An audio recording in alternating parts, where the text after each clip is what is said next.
মূসা বলেছেন, আল্লাহ আমি আপনার বড় বাছাই করা নবী, অস্তানতকা লিনাফসি, হে মূসা তোমাকে আমার জন্য আমি বাছাই করেছি। আল্লাহ বলছেন, মূসা তোমাকে আমি আল্লাহ নিজের জন্য বাছাই করেছি। সুবহানাল্লাহ। নইলে জন্মটা দেখেন, যে সময় মূসার জন্ম হয় ওই সময় শিশুদেরকে নিয়ে নিয়ে খুন করে দেয়া হচ্ছে, ঠিক না বেটি? এই সময় মূসার মার পেটে মূসা, কিন্তু মায়ের কোনো আলামত নাই। যেদিন প্রসব করলেন, মা বলছে কি করব? মেয়ে বলছে, মা বাক্স ঢুকায়া সিন্ধুকে ভাসায়া দেন। আল্লাহ পরবর্তী পর্যায়ে বললেন, লিতুকাররা আইনাক, তুমি ভাসিয়ে দাও, আমি তোমার চক্ষু শীতলের জন্য মূসাকে আবার ফিরিয়ে দেব।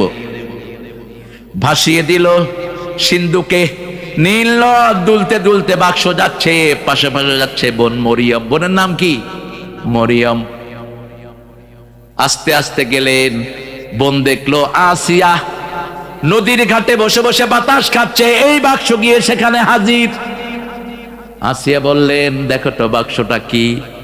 মোমেনের সাথে মোমেনের সম্পর্ক আছে না নাই?